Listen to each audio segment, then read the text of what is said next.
締約国会議を翌日に控え、日本政府も参加する国際会議が始まりました。昨日ウィーンで行われた核兵器による地球環境や人体への影響を議論する会議には、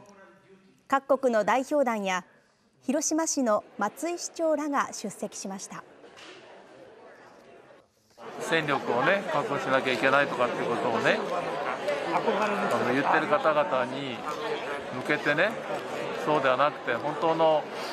問題解決はその先を見据えた議論をみんながしっかりしていくと。長崎で被爆した木戸季市さんは政府の代表団の一人として派遣され、核兵器の非人道性を訴えました。もし死んでいたらどうして自分が死ぬのか、また私幸せな人生ありがとうとか別れを告げることができない死なんです。着物姿でステージに上がるのは被爆3世で東京の大学生、中村涼香さんです。But it is not clear how the damage caused by nuclear weapons will affect the second and third generations of A-bomb survivors. We don't know anything.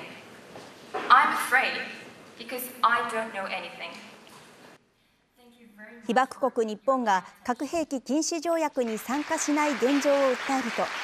会場からは拍手が起きました。被爆3世の立場からスピーチをしてほしいっていうふうに言われたんですけど、正直何もわからないです。わからないっていうことがなんていうか被爆3世あるいは2世のなんていうか一番の苦しみなのかなと思って。岸田総理大臣は核兵器禁止条約について、核保有国は一国も参加していないとして締約国会議にオブザーバーとしても参加しないことを明らかにしました。ドイツ、オランダ、ベルギーなど NATO 加盟国からもオブザーバー参加が相次ぎますが、政府の姿勢に変化はないようです。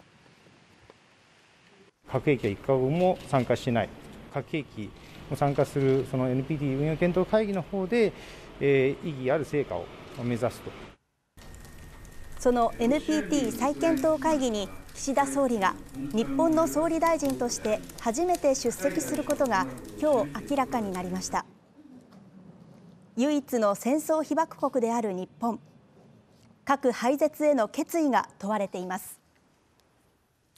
ということで、締約国会議に日本政府は欠席ということなんですが、松本さん、この非人道性の会議に関しては政府は出席ということで、このあたりのスタンスというのがなかなか難しいところですね。そうですよね。非常に強い言葉で核兵器と人間は共存できないという発信をされて世界にも伝わったと思うんですけども、それをやはり締約国会議でもぜひとも発信してほしかったなと思う残念な気持ちはありますよね。そうですよね。佐藤さん、日本政府としてしっかりとした姿勢というのは示してほしいところですよね。そうですね。出る会議と出ない会議があるっていうのはなかなか難しいところですけど、前進してほしいですね。そうですよね。はい、今後の日本政府のスタンスというのが問われていきます。